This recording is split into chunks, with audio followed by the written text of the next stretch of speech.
So let's take a look at what's underneath the armature plating that holds it in place and allows it to rotate. There's three components. There's a bottom disc. Now this disc gets attached to the armature plating and rotates with it. Then there's a compression spring that sits on top of it. And on top of this is a second disc that bolts to the halo. So this disc remains stationary, and the armature plating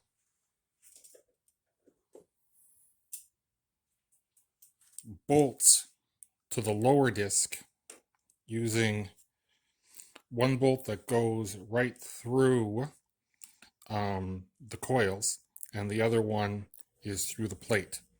So there's 4 bolts here and here go into these 4 holes. They bolt together.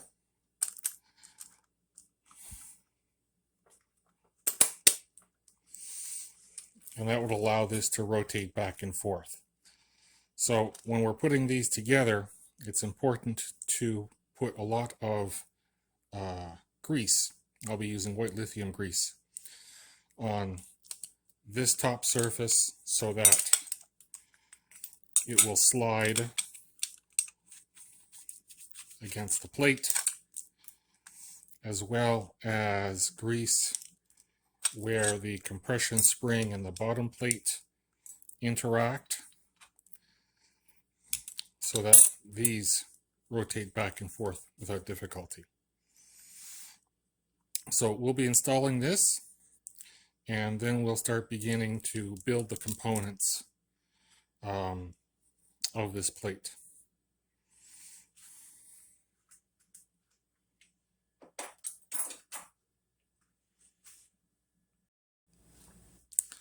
So there's our first disc. Just pop that right there. Then we have the compression spring. Put that down in the grease. So I have a healthy amount of lithium grease on the underside of this plate. It will be secured down here. So I'll put those bolts in, and then I'll put some grease along the top of this, and I'll be ready to accept the ignition plate.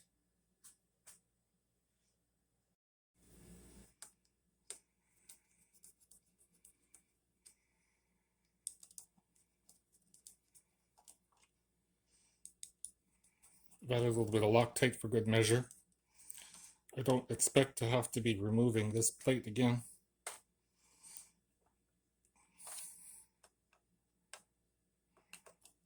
Famous last words.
So now that's connected with 2 screws.